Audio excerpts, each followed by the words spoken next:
Hello guys, स्वागत है आपका अपने यूट्यूब चैनल स्टडी विद पीके पर। आज की class TGT, PGT, LT, GIC, net JRF, assistant professor, BPSC सभी प्रतियोगी परीक्षाओं के लिए महत्वपूर्ण है।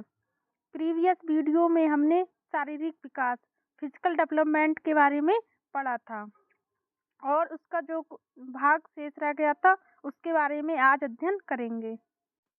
यदि आपने इसका फर्स्ट पार्ट नहीं देखा हो तो आप उसे भी देख लेना। प्रीवियस वीडियो में हमने दांतों का मनोवैज्ञानिक महत्व तक पढ़ लिया था। आज हम स्टार्ट करते हैं इसके आगे से। मांसपेशियों एवं वसा ऊतकों का विकास, development of muscles and adipose tissue.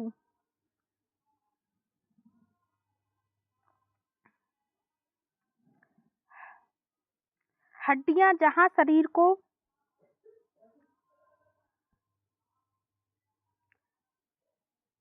एक ढांचा एवं आकृति प्रदान करती हैं, वहीं मांसपेशियां शरीर को क्रियाशीलता प्रदान करती हैं। ये परीक्षा की दृष्टि से महत्वपूर्ण है। हड्डियां जहां शरीर को एक ढांचा एवं आकृति प्रदान करती हैं, वहीं मांसपेशियां शरीर को क्रियाशीलता प्रदान करती हैं। एक एक लाइन से क्वेश्चन पूछा गया है, इसलिए ध्यान से पढ़ें। उठने, बैठने, दौड़ने, भागने आदि क्रियाओं का संचालन मांसपेशियों में विकास के कारण ही होता है। बालकों के वजन में वृद्धि न केवल हड्डियों में वृद्धि एवं विकास के कारण होती है, बल्कि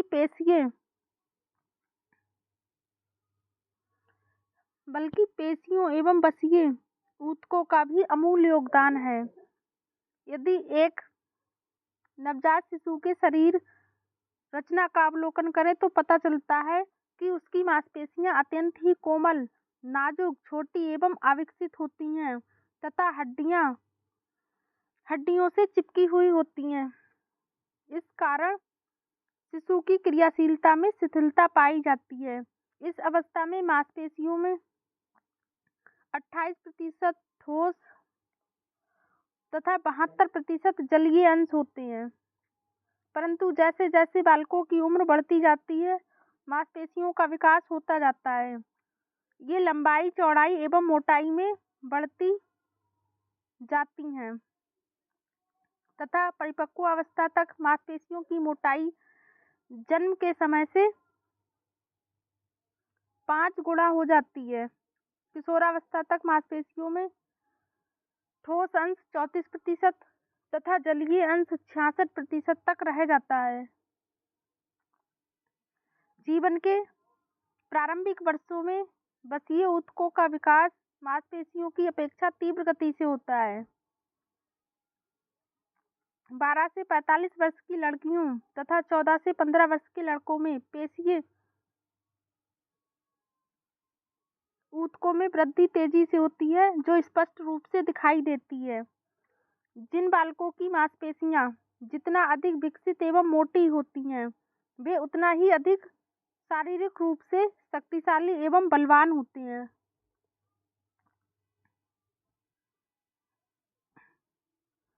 मांसपेशियों एवं वसीय ऊतकों के अनुपात का प्रभाव, effect of ratio of muscles and adipose tissue.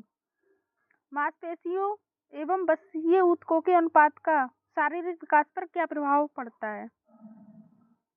मांसपेशियों एवं वसा का अनुपात बालक के व्यवहार एवं व्यक्तित्व को प्रत्यक्ष अप्रत्यक्ष रूप से प्रभावित करता है। जिन बालकों में मांसपेशियों एवं वसा का अनुपात जितना अच्छा रहता है, उनका व्यक्तित्व उतना ही अधिक प्रभावशाली दिखता है। वे खेलकूद में भी आगे रहते हैं और अपनी टीम को जीत दिलाते हैं। इतना ही नहीं, वे कठिन से कठिन परिस्थितियों में भी नहीं घबराते हैं और विकट कार्यों को भी हंसते हुए संपन्न कर लेते हैं। वे हंसमुख होते हैं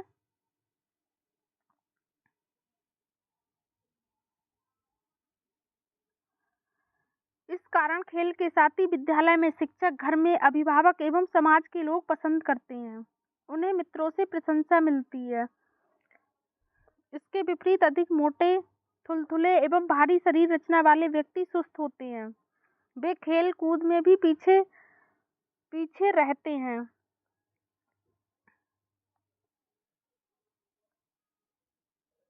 वे उनको नहीं जिता सकते, इसलिए खेल के साथी उन्हें अपने साथ खेलाना पसंद नहीं करते हैं।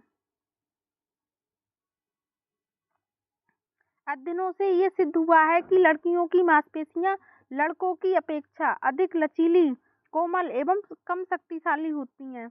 लड़कों की पेशियां अधिक मजबूत एवं शक्तिशाली होती हैं। मांसपेशियों एवं ऊतकों का विकास बालकों के शारीरिक रचना एवं गठन पर भी निर्भर करता है। वे बच्चे जिनका शारीरिक रचना एंडोमॉर्फिक प्रकार का होता है, उनमें मांसपेशियां कम होती हैं, अर्थात उनमें पेशीय ऊतक कम होते हैं तथा बसीय ऊतक की मात्रा अधिक होती है। जिन लोगों की शारीरिक रचना एंडोमॉर्फिक प्रकृति की होती है, उनमें पेशियां कम होती हैं, यानी कि पेशीय ऊतक कम होते हैं और बसीय ऊतक की मात्रा अधिक होती है। इस कारण वे मोटे, थुलथुले एवं गोल मटोल दिखते हैं। इनका शरीर कोमल एवं शक्तिहीन होता है। ये सरल व्यक्तित्व एवं मृदु स्वभाव वाले होते हैं।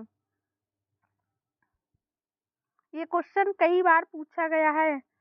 एंडोमॉर्फिक शारीरिक रचना वाले व्यक्ति होते हैं मोटे मोटे, थुलथुले एवं गोल मटोल।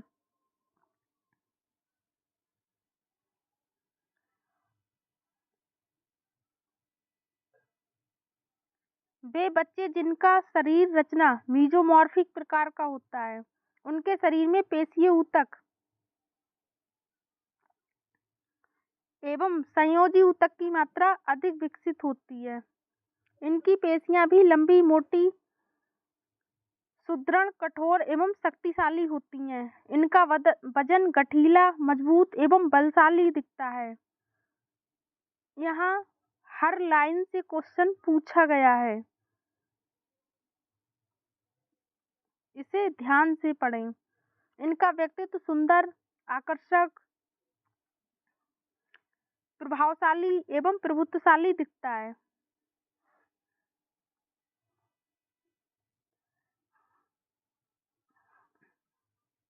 वे बच्चे जिनका शरीर रचना एक्टोमॉर्फिक प्रकार का होता है, उनकी पेशियां लंबी, पतली, लचीली एवं कमजोर होती हैं।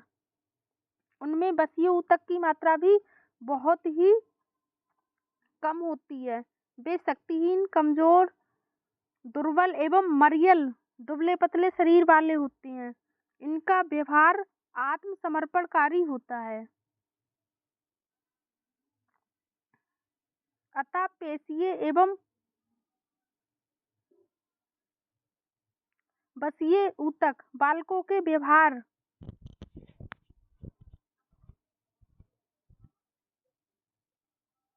एवं व्यक्तित्व को महत्वपूर्ण ढंग से प्रभावित करती हैं।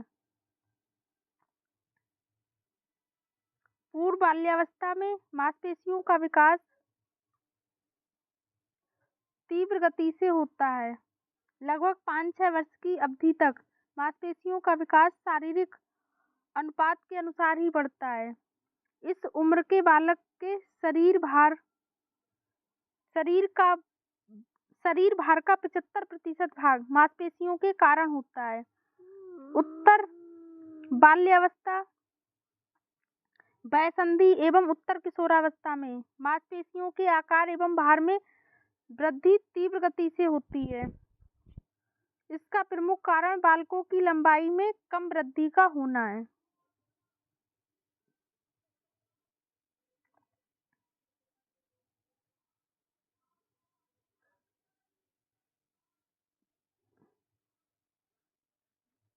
अग्रतालिका में भिन्न भिन्न आयु स्तरों पर मांसपेशियों के भार को दर्शाया गया है।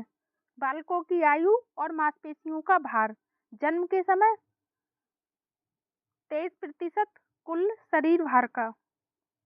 8 वर्ष में 27% कुल शरीर भार का, 15 वर्ष में 33% कुल शरीर भार का, 16 वर्ष में 44% कुल शरीर भार का। ये सारणी परीक्षा की दृष्टि से महत्वपूर्ण है।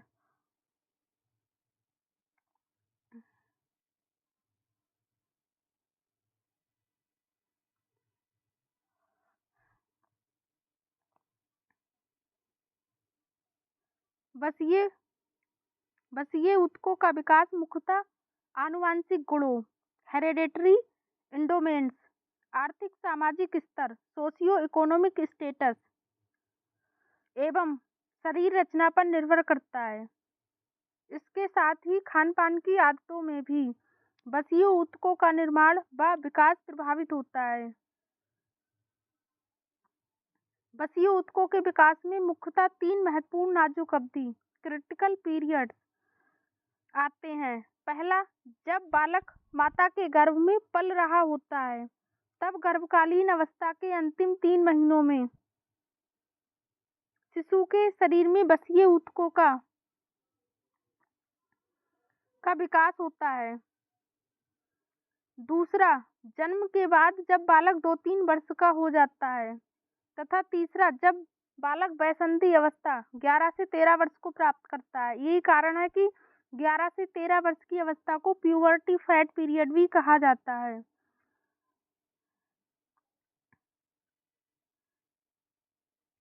अधिक वसा एवं कार्बोज युक्त आहार के सेवन से शरीर में बसीय ऊतकों का निर्माण होता है। क्वेश्चन पूछा जा सकता है, शरीर में बसीय ऊतकों का निर्माण होता है अधिक वसा एवं कार्बोज युक्त आहार के सेवन से। एक बार शरीर में यदि बसीय ऊतकों का निर्माण एवं विकास हो जाता है, तो ये बढ़ता ही जाता है जब तक कि खान पान के गलत आदतों में सुधार नहीं किया जाए। अध्ययनों से ये सिद्ध हुआ है कि मांसपेशियों एवं वसा ऊतकों के विकास में सह संबंध पाया जाता है। यदि किसी बालक के शरीर में मांसपेशियों के विकास के अनुपात के अनुसार ही बसीय ऊतकों का विकास होता है, तब वह बालक की शरीर रचना एवं उसके व्यक्तित्व को भी प्रभावित करता है।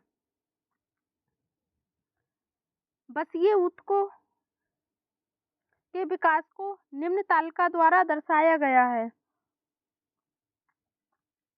तालिका भिन्न भिन्न आयु स्तरों पर बसीय ऊतकों का विकास। Table development of adipose tissue at different ages. आयु और बसीय ऊतकों का विकास। गर्भावस्था के अंतिम 3 महीनों में तीव्र गति से विकास होता है। शिशु जन्म के बाद 2-3 वर्ष में तीव्र गति से विकास, 3 से 5 वर्ष में मंद गति से विकास, 5 से 11 वर्ष में मंद गति से विकास, 11 से 13 वर्ष में तीव्र गति से विकास, 14 वर्ष से किशोरावस्था तक मंद गति से विकास। नाड़ी संस्थान का विकास। Development of nervous system.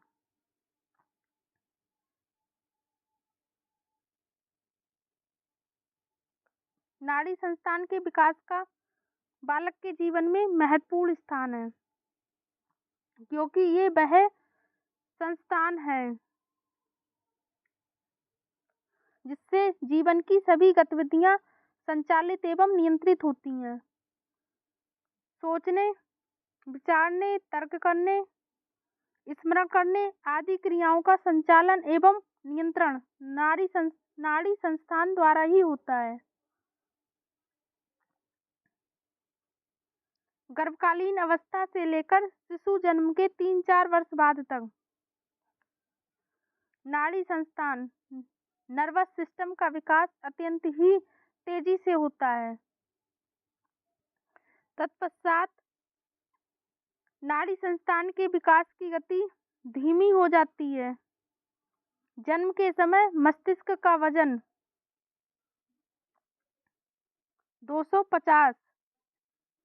ये क्वेश्चन कई बार पूछा गया है। जन्म के समय मस्तिष्क का वजन होता है 250 ग्राम। 250 ग्राम होता है।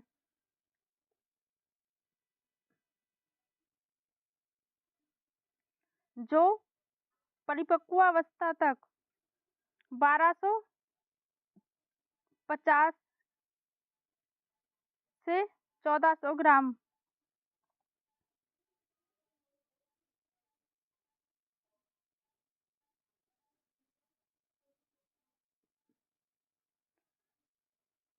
हो जाता है। अर्थात परिपक्वावस्था तक मस्तिष्क के वजन में 5 गुना तक वृद्धि हो जाती है।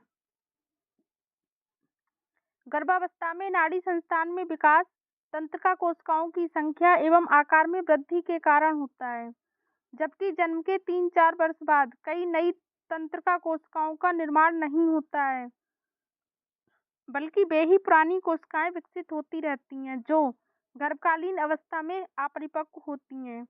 जन्म के बाद 2 वर्ष की अवस्था तक शिशु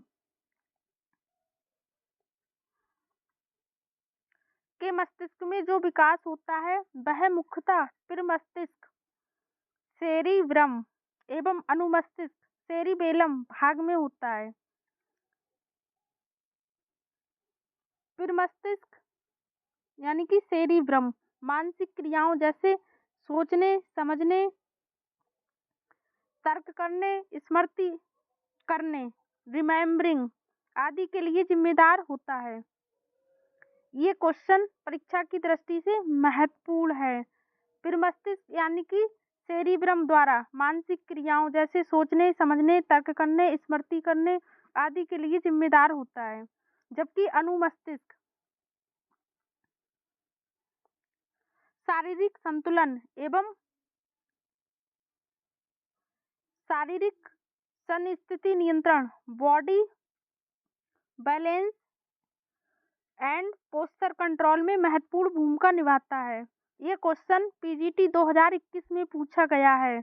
शारीरिक संतुलन बनाए रखने में महत्वपूर्ण भूमिका निभाता है सेरिबेलम यानी कि अनुमस्तिष्क।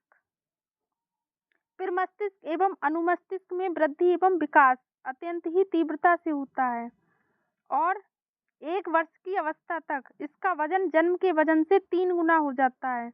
8 वर्ष की अवस्था तक मस्तिष्क का विकास लगभग पूर्ण हो जाता है। ये क्वेश्चन भी कई बार पूछा गया है। 8 वर्ष की अवस्था तक मस्तिष्क का विकास लगभग पूर्ण हो जाता है, लेकिन इंटरसेरेब्रल एसोसिएशन ट्रैक्ट एवं धूसर पदार्थ ग्रे मैटर का विकास किशोरावस्था तक चलता रहता है। जन्म के समय मस्तिष्क का भार बालक के शरीर भार का 1/8 भाग होता है, जबकि 10 वर्ष की अवस्था में यह शरीर भार का 1/18वां, 15 वर्ष की अवस्था में 1/30वां तथा परिपक्वावस्था में 1/40वां भाग हो जाता है। निम्न तालिका में भिन्न भिन्न आयु स्तरों पर बालकों के मस्तिष्क भार को दर्शाया गया है। भिन्न भिन्न आयु स्तरों पर बालकों के मस्तिष्क का भार। Table weight of brain at different age level of children. Age और मस्तिष्क का भार। जन्म के समय 1/4 भाग व्यक्ति के शारीरिक वजन का। 9 माह में 1/2 भाग व्यक्ति के शारीरिक वजन का। 2 वर्ष 3/4 भाग व्यक्ति के शारीरिक वजन का। 4 वर्ष 4/5 भाग व्यक्ति के शारीरिक वजन का। 6 वर्ष 9/10 भाग व्यक्ति के शारीरिक वजन का। उपरोक्त तालिका से स्पष्ट है कि 6 वर्ष की अवस्था तक मस्तिष्क का 90% तक विकास हो जाता है। ये क्वेश्चन पूछा गया है। मस्तिष्क का 90% तक विकास हो जाता है 6 वर्ष की अवस्था में। उत्तर बाल्यावस्था से अवस्था तक केवल 5% ही मस्तिष्क का विकास होता है। यहाँ एक एक लाइन से क्वेश्चन पूछा जाता है, इसे ध्यान से पढ़ें। पाचन तंत्र का विकास, डेवलपमेंट ऑफ डाइजेस्टिव सिस्टम। एक नवजात शिशु का पाचन तंत्र अत्यंत ही कोमल एवं अविकसित होता है, अतः वह दूध के अलावा किसी अन्य भोजन को नहीं पचा पा सकता है। दूध में भी केवल माता के दूध को ही आसानी से पचा पाता है, बाकी दूध को परिवर्तित मॉडिफाइड कर देने पर ही वह उसे पचाता है, जैसे गाय, भैंस, भेड़, ऊँटनी आदि का दूध। जन्म के समय शिशु के पेट की क्षमता भी कम ही होती है, मगर 2 सप्ताह बाद बढ़कर 2.5 औंस तथा 1 माह में 3 औंस तक हो जाती है। जीवन के प्रारंभिक वर्षों में बालक के पेट की क्षमता एवं पाचन क्षमता इन दोनों का ही तीव्र गति से विकास होता है। तत्पश्चात वयस्संधि अवस्था तक विकास की गति धीमी हो जाती है। छोटे बालकों की पाचन क्षमता कमजोर होती है, इस कारण वह अधिक तेल, घी एवं मिर्च मसाले युक्त भोजन को नहीं पचा पाते हैं। उनका पेट भी जल्दी जल्दी खाली हो जाता है, जिससे उन्हें जल्दी जल्दी भूख लगने लगती है। अतः बालकों को थोड़ी थोड़ी अंतराल पर पौष्टिक भोजन खाने को दिया जाना चाहिए, जिसमें कार्बोज, प्रोटीन, खनिज लवण एवं विटामिन की भरपूर मात्रा हो।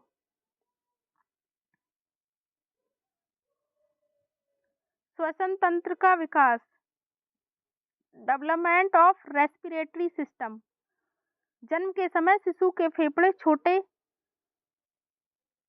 एवं अविकसित होते हैं, परंतु जैसे जैसे उनकी उम्र बढ़ती जाती है, फेफड़ों का विकास होता जाता है।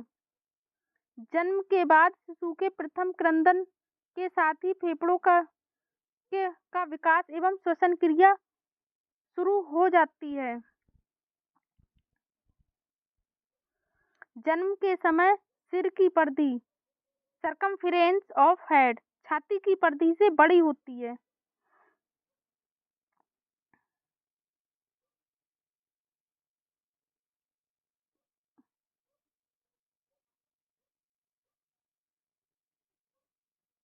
परंतु 2 वर्ष की अवस्था तक सिर एवं छाती की परिधि लगभग बराबर हो जाती है। 15 वर्ष की अवस्था तक ये अनुपात 5:3 हो जाता है, जो इस बात का द्योतक है कि फेफड़े के आकार, भार एवं क्षमता में निरंतर वृद्धि हो रही है। जैसे जैसे फेफड़ों में विकास होता है, वैसे वैसे सांस लेने की क्षमता में वृद्धि होती है तथा श्वसन गति, रेस्पिरेशन रेट कम हो जाती है। एक नवजात शिशु का श्वसन दर 40 से 45 प्रति मिनट होती है। ये क्वेश्चन कई बार परीक्षा में पूछा गया है। एक नवजात शिशु की श्वसन दर प्रति मिनट होती है 40 से 45 बार प्रति मिनट, किंतु 1 सप्ताह के अंत तक श्वसन दर 35 प्रति मिनट हो जाती है। परिपक्व अवस्था तक श्वसन दर 18 बार प्रति मिनट रह जाती है। ये क्वेश्चन पीजीटी 2021 में पूछा गया है। एक व्यक्ति एक मिनट में कितनी बार सांस लेता है? 18 बार प्रति मिनट। लड़कों की तुलना में लड़कियों की श्वसन गति कुछ पहले ही परिपक्व हो जाती है। निम्न तालिका में विभिन्न आयु स्तरों पर श्वसन गति एवं फेफड़े के विकास को दर्शाया गया है। विभिन्न आयु स्तरों पर बालकों के फेफड़ों का विकास एवं श्वसन गति, development of lungs and respiration rate of different age levels. आयु, सिर एवं छाती का अनुपात और श्वसन गति। जन्म के समय छाती की परिधि सिर की परिधि से कम और श्वसन दर 40 से 45 बार प्रति मिनट। 2 वर्ष छाती की पट्टी व सिर की पट्टी बराबर। श्वसन दर 30 से 35 बार प्रति मिनट। 15 वर्ष सिर एवं छाती का अनुपात 3:2, 18 बार प्रति मिनट। 18 वर्ष सिर एवं छाती का अनुपात 5:3, श्वसन दर 18 बार प्रति मिनट। ये टेबल परीक्षा की दृष्टि से महत्वपूर्ण है, इसे याद रखें। रक्त परिसंचरण तंत्र का विकास, development of blood circulatory system.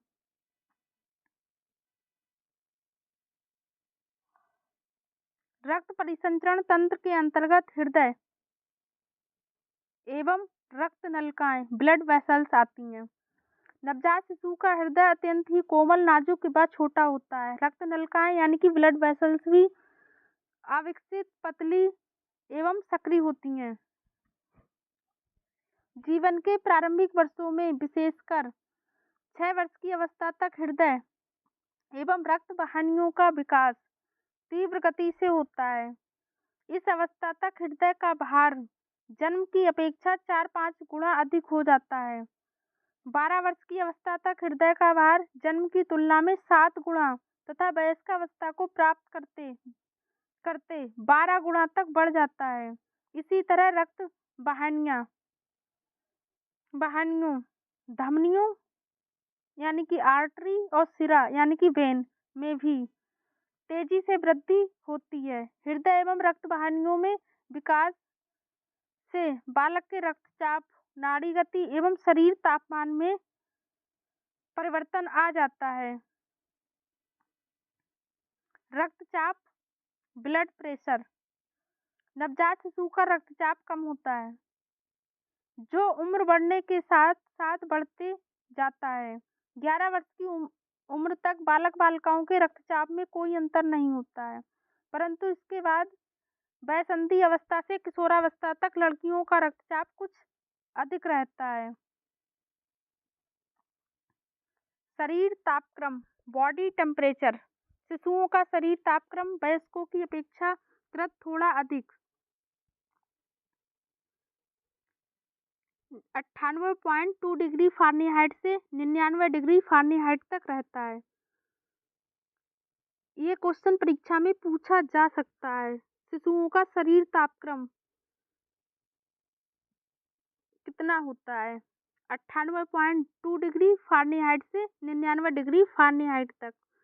नवजात शिशुओं के शरीर का तापमान प्रातःकाल कम एवं दोपहर तथा शाम को बढ़ जाता है। 13 वर्ष की अवस्था तक लड़के एवं लड़कियों के शरीर तापक्रम में भी अंतर होता है।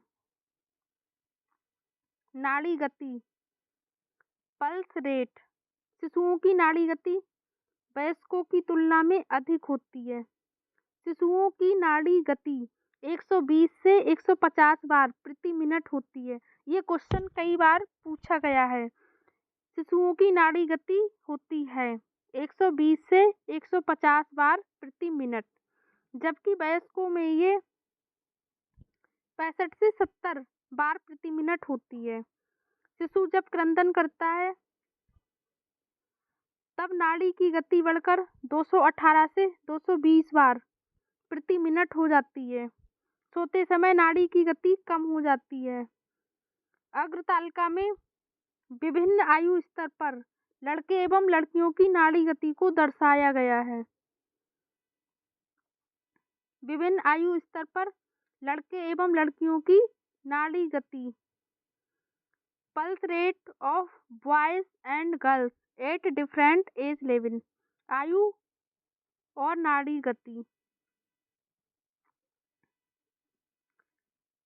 एज, नाड़ी गति लड़का और लड़की दोनों की दी गई है। जन्म के समय लड़के की नाड़ी गति 130 धड़कन प्रति मिनट, लड़की की 144 धड़कन प्रति मिनट। 3 वर्ष में लड़के की 95 धड़कन प्रति मिनट, लड़की की 90 धड़कन प्रति मिनट। 9 वर्ष में लड़के की 80 धड़कन प्रति मिनट और लड़की की भी 80 धड़कन प्रति मिनट। 13 वर्ष में लड़के की 73 धड़कन प्रति मिनट, लड़की की 76 धड़कन प्रति मिनट। 20 वर्ष में लड़के की 72 धड़कन प्रति मिनट और लड़की की 69 धड़कन प्रति मिनट। शारीरिक विकास को प्रभावित करने वाले कारक, फैक्टर्स इन्फ्लुएंसिंग फिजिकल डेवलपमेंट। बालकों का शारीरिक विकास कई कारकों द्वारा प्रभावित होता है। कुछ प्रमुख कारक निम्नानुसार हैं। क्वेश्चन पूछा जा सकता है, शारीरिक विकास को प्रभावित करने वाले कारक कौन कौन से हैं? आप लोग शारीरिक विकास को प्रभावित करने वाले कारकों को ध्यान से पढ़ें। नंबर 1,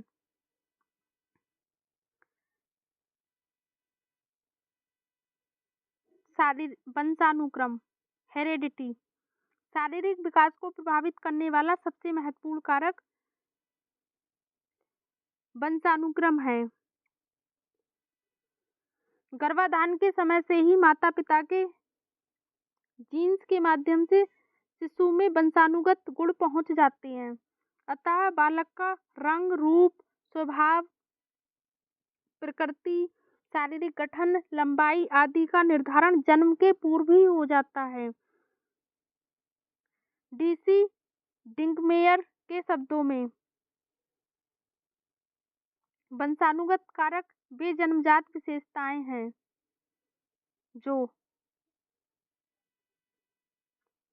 बालक के जन्म के समय से ही पाई जाती हैं, अतः बालकों या शक्ल, सूरत, चाल ढाल, शारीरिक रचना, मुखाकृति एवं अन्य शारीरिक विशेषताएं अपनी माता पिता से काफी हद तक मिलती जुलती हैं। नंबर 2, आहार, न्यूट्रिशन। शारीरिक विकास न केवल वंशानुक्रम द्वारा ही प्रभावित होता है, बल्कि भोजन एवं पोषण भी शारीरिक विकास को महत्वपूर्ण ढंग से प्रभावित करते हैं। गर्भकाल से लेकर जीवन पर्यंत तक मानव जीवन में आहार एवं पोषण का महत्वपूर्ण स्थान है। गर्भकाल में यदि माता को पूर्ण पौष्टिक एवं संतुलित आहार नहीं मिलता है तो उसका प्रभाव गर्भस्थ शिशु के विकास पर पड़ता है, अतः बालक का जन्म समय से पूर्व अपरिपक्व अवस्था प्रीमैच्योर बर्थ में ही हो जाता है। ऐसे शिशु के जीवन जीने की संभावना भी कम ही होती है।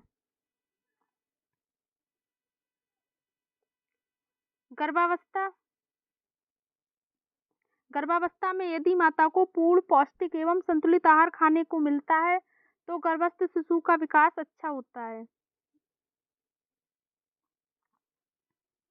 उसी प्रकार जन्म के बाद भी शिशु को पूर्ण पौष्टिक भोजन की जरूरत होती है, क्योंकि बालक का पेट छोटा होता है जो जल्दी जल्दी खाली हो जाता है।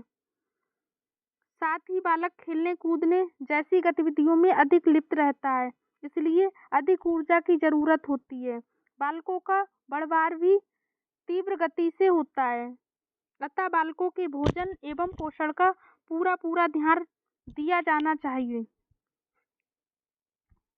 यदि बालकों को पौष्टिक भोजन खाने को नहीं दिया जाता है तो वे पोषण न्यूनता जनित रोगों, न्यूट्रिशनल डेफिशिएंसी डिजीज के शिकार हो जाते हैं,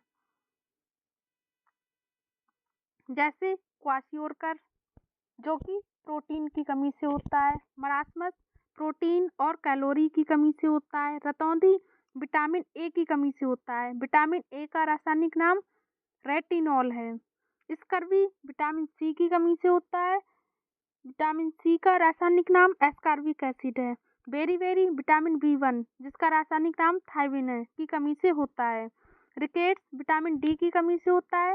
विटामिन डी का रासायनिक नाम कैल्सीफेरोल है आदि, अतः उनका शारीरिक विकास अवरुद्ध हो जाता है। इसलिए बालकों को आहार में कार्बोज, वसा, प्रोटीन, विटामिन एवं खनिज लवणों की भरपूर मात्रा होनी चाहिए। आहार गुणात्मक एवं परिमाणात्मक दोनों ही प्रकार से श्रेष्ठ होना चाहिए।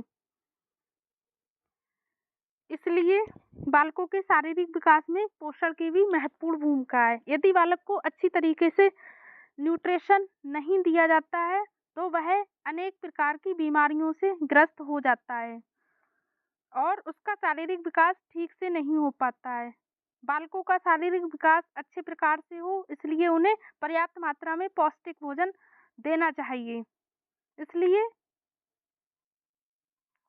पौष्टिक भोजन भी बालकों के शारीरिक विकास को प्रभावित करने वाला एक महत्वपूर्ण कारक है। नंबर 3, अंतःस्रावी ग्रंथियां, एंडोक्राइन ग्लैंड्स। अंतःस्रावी ग्रंथियों से स्रावित हार्मोन भी बालकों के विकास को महत्वपूर्ण ढंग से प्रभावित करते हैं। उदाहरण, पीयूष ग्रंथि, पिट्यूटरी ग्लैंड से वृद्धि हार्मोन निकलता है जो बालक के बढ़वार पर अपना प्रभाव डालता है। यदि वृद्धि हार्मोन अधिक मात्रा में निकलता है तो बालक की लंबाई में बेतहाशा वृद्धि हो जाती है तथा कम मात्रा में निकलता है तो बालक की लंबाई बहुत ही कम हो जाती है, जिसके कारण बालक बौना रह जाता है। इस प्रकार यौन हार्मोन के स्रावण से बालक बालिकाओं में परिपक्वता आती है तथा बालक में पुरुष के गुण एवं बालिकाओं में स्त्री के गुण परिलक्षित होते हैं। थायराइड ग्रंथि के उचित विकास से बालक का शारीरिक एवं मानसिक विकास उत्तम प्रकार से होता है। उपरोक्त विवेचन से स्पष्ट है कि अंतःस्रावी ग्रंथियों के उचित विकास एवं कार्य से शरीर का विकास ठीक प्रकार से होता है, अन्यथा शारीरिक विकास में अवरोध उत्पन्न हो जाता है। नंबर 4, भौतिक वातावरण, फिजिकल एनवायरनमेंट। भौतिक वातावरण भी बालक के शारीरिक विकास में अमूल्य भूमिका निभाते हैं। भौतिक वातावरण के अंतर्गत वे सभी बाह्य शक्तियां एवं कारक सम्मिलित होते हैं जो व्यक्ति के शारीरिक विकास को महत्वपूर्ण ढंग से प्रभावित करते हैं, जैसे जलवायु, हवा, धूप, वर्षा, खुला स्थान, जल प्रकाश, आस पड़ोस का वातावरण आदि। बालकों के उचित विकास के लिए शुद्ध हवा, पानी की व्यवस्था होना नितांत जरूरी है। उन्हें खेलने के लिए खुला स्थान होना चाहिए। इसके अभाव में शारीरिक वृद्धि रुक जाती है। ठीक उसी प्रकार से जिस प्रकार सर्दी या पाला पड़ने पर पौधे खराब हो जाते हैं, अधिक गर्मी एवं बरसात भी पौधे या फसल को बर्बाद कर देते हैं। नंबर 5, संवेगात्मक विकास, इमोशनल डिस्टरबेंस। संवेगात्मक व्यवधान भी बालक के शारीरिक विकास को अवरुद्ध कर देता है। यदि बालकों के संवेगों में कोई व्यवधान आ जाता है या रुकावट आ जाती है तो इससे भी बालकों का शारीरिक विकास अवरुद्ध हो जाता है, ठीक प्रकार से नहीं हो पाता है। इसी कारण संवेगात्मक व्यवधान, इमोशनल डिस्टरबेंस भी बालकों के शारीरिक विकास को प्रभावित करने वाला एक महत्वपूर्ण कारक है। प्रयोगों एवं अनुसंधानों से ये सिद्ध हो चुका है कि यदि बालक लंबे समय तक संवेगात्मक व्यवधान का शिकार रहता है तो वह क्रोधी एवं चिड़चिड़ा हो जाता है। इस पर अनेक प्रयोग और अनुसंधानों से भी ये सिद्ध हो चुका है कि यदि बालक लंबे समय से संवेगात्मक व्यवधान का शिकार रहता है तो वह क्रोधी और चिड़चिड़ा हो जाता है। क्रूरता, हीन भावना उसके मन के भीतर समा जाती है। वह जिद्दी, क्रोधी एवं चिड़चिड़ा हो जाता है। फलतः बालक का शारीरिक विकास अवरुद्ध हो जाता है। संवेगात्मक तनाव के कारण पीयूष ग्रंथि से निकलने वाले हार्मोन के स्रावण में बाधा उत्पन्न होती है। संवेगात्मक तनाव में यदि बालक रहता है तो पीयूष ग्रंथि यानी कि पिट्यूटरी ग्लैंड से जितने भी हार्मोन्स निकलते हैं उनके श्रावण में बाधा उत्पन्न होती है। पीयूष ग्रंथि को मास्टर ग्लैंड भी कहते हैं,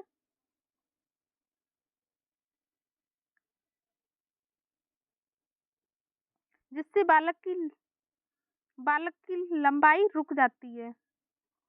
नंबर 6, लिंग भेद, सेक्स डिफरेंस। शारीरिक विकास लिंग भेद के कारण भी प्रभावित होता है।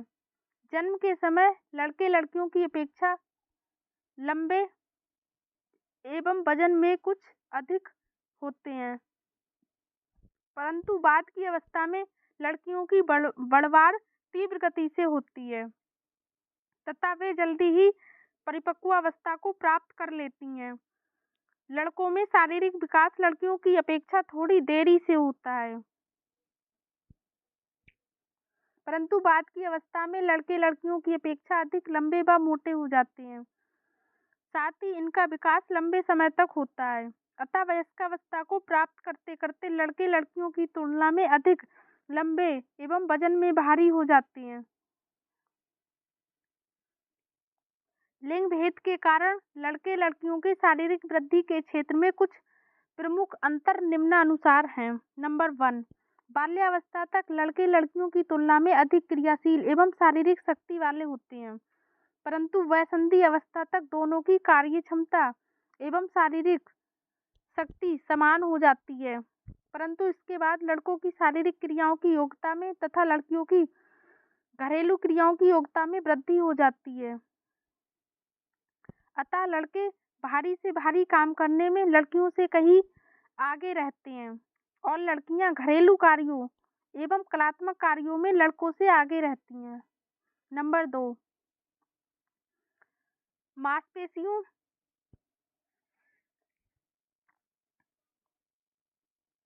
एवं अस्थियों का विकास भी लड़के लड़कियों में एक जैसा नहीं होता है। जन्म के समय लड़कों की तुलना में मांसपेशियां एवं अस्थियां अधिक विकसित होती हैं, परंतु बाद में लड़कों में मांसपेशियां एवं अस्थियों का विकास तेजी से होता है। इस कारण वे लड़कियों की तुलना में अधिक लंबे एवं वजन में भारी हो जाते हैं। नंबर 3, लड़कियों में यौन परिपक्वता, सेक्स मैच्योरिटी जल्दी आती है, लड़कों में यौन परिपक्वता देर से आती है। नंबर 4, पूर्व बाल्यावस्था में लड़कियों के शरीर में बसीय ऊतक की मात्रा लड़कों की तुलना में कम होती है, इसी कारण वे कोमल एवं नाजुक दिखाई देती हैं।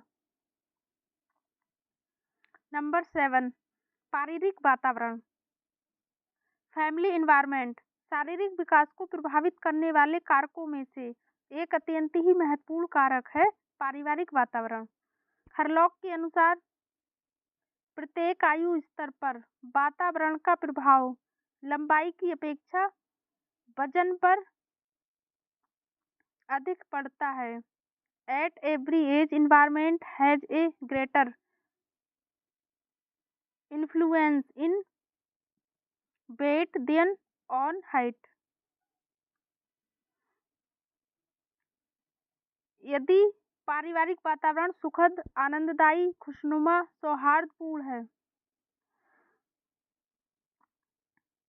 तो बालक का विकास भी अच्छा होता है, क्योंकि ऐसे वातावरण में बालक भयमुक्त एवं तनाव से रहित होता है। परंतु यदि परिवार के सदस्यों में नकारात्मक भाव है, माता पिता आपस में लड़ते रहते हैं, तो बालक डरे डरे सहमे सहमे रहते हैं, उनमें भय व्याप्त हो जाता है, वे संवेगात्मक तनावों से घिरे रहते हैं, अतः उन्हें मानसिक एवं संवेगात्मक संरक्षण प्राप्त नहीं होता है। परिणामस्वरूप उनका शारीरिक विकास ठीक से नहीं होता है। नंबर 8, बुद्धि, इंटेलिजेंस।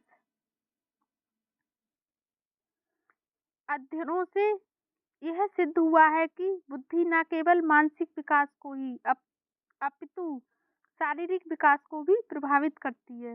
यद्यपि उठने, बैठने, खड़े होने, चलने, दौड़ने, उछलने, कूदने, भागने आदि गामक क्रियाएं मोटर एक्टिविटीज हैं, परंतु इनका संबंध बुद्धि से भी है। अधिक बुद्धिमान बच्चे दुर्बल बुद्धि के बच्चों की तुलना में गामक क्रियाओं को जल्दी करना सीख लेते हैं।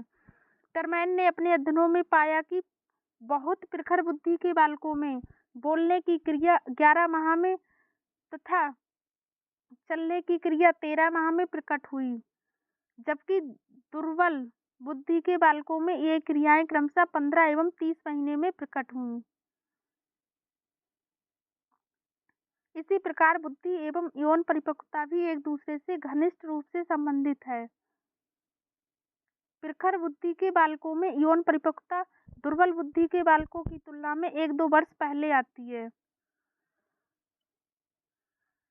अतः स्पष्ट है कि बुद्धि का प्रभाव शारीरिक विकास के विभिन्न क्षेत्रों पर पड़ता है।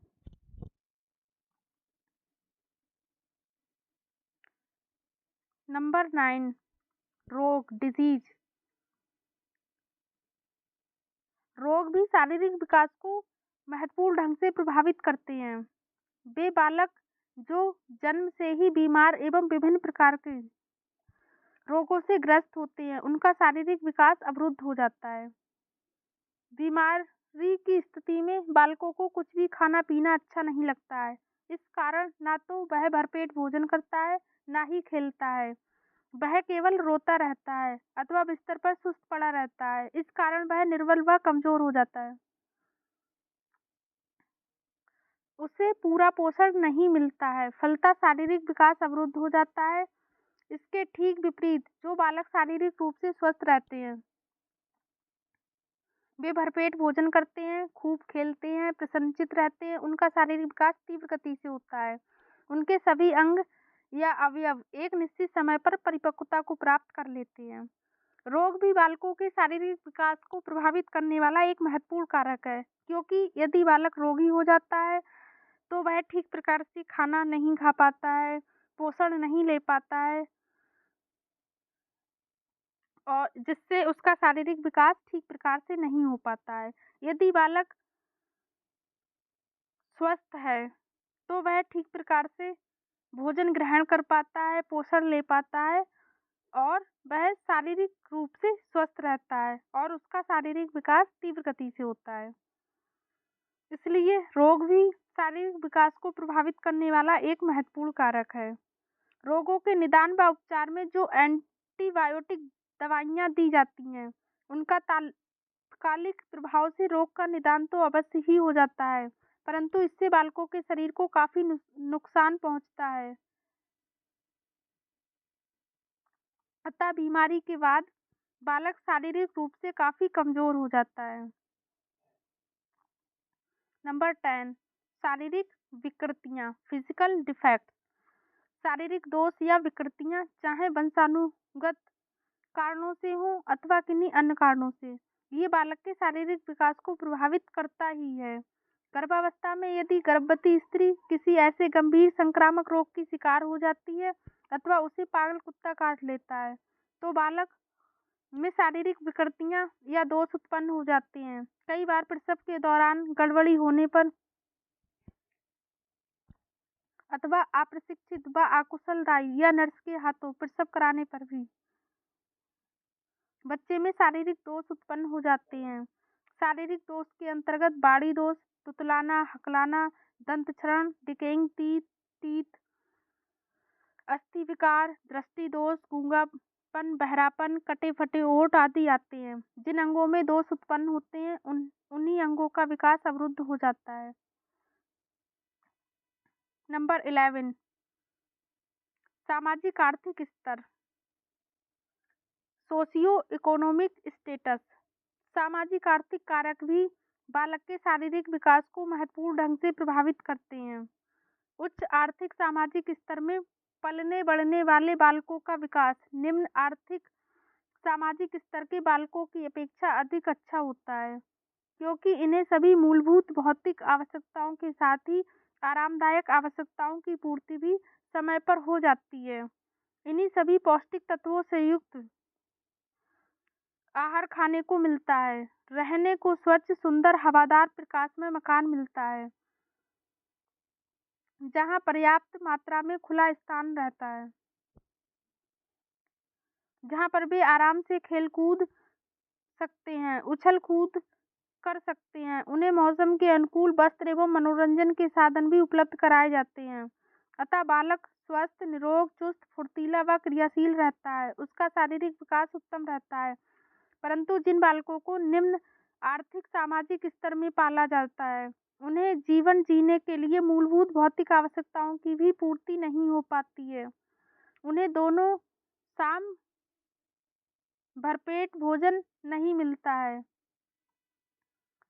पौष्टिक भोजन के अभाव में बालक पोषण न्यूनताजनित रोगों का शिकार हो जाता है। उन्हें बेरी-बेरी, स्कर्वी, रिकेट्स, त्वचा के रोग, मरासमस, क्वाशियोरकर आदि रोग हो जाते हैं। जिन लोगों का सामाजिक आर्थिक स्तर उच्च होता है, वे लोग पर्याप्त मात्रा में पौष्टिक एवं संतुलित भोजन ग्रहण करते हैं, जिससे उनका शारीरिक विकास अच्छे प्रकार से हो पाता है। और जिन लोगों का सामाजिक आर्थिक स्तर निम्न श्रेणी का होता है, वे लोग अच्छी तरीके से भोजन ग्रहण नहीं कर पाते हैं। पौष्टिक भोजन के अभाव में उन्हें अनेक पोषण न्यूनता जनित रोग हो जाते हैं, जैसे बेरी-बेरी। बेरी-बेरी विटामिन B1 की कमी से होता है। विटामिन B1 का रासायनिक नाम थायमिन है, जो कि कई परीक्षाओं में पूछा गया है। स्कर्वी विटामिन C की कमी से होता है। विटामिन C का रासायनिक नाम एस्कॉर्बिक एसिड है, इसे याद रखें। रतौंधी विटामिन A की कमी से होता है। विटामिन A का रासायनिक नाम रेटिनॉल है। विटामिन D की कमी से रिकेट्स रोग हो जाता है। विटामिन D का रासायनिक नाम कैल्सीफेरॉल है। त्वचा के रोग मरासमस प्रोटीन और ऊर्जा की कमी से हो जाता है। क्वाशियोरकर प्रोटीन की कमी से होता है। आदि रोग हो जाते हैं।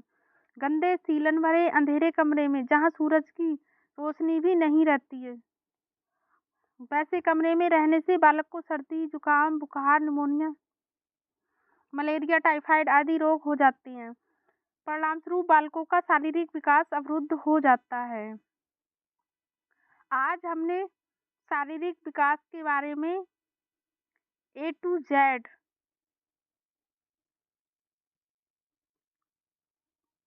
अध्ययन कर लिया है। सफलता के लिए कोई शॉर्टकट नहीं होता है, इसलिए आप वीडियो को पूरा देखिए, जिससे आपको हेल्प ज़रूर मिलेगी। आप कमेंट करके ज़रूर बताएं आपको हमारी वीडियो कैसी लगी। अगर अच्छी लगी हो तो प्लीज़ वीडियो को लाइक करें, शेयर करें, चैनल को सब्सक्राइब करें। Thank you for watching my video.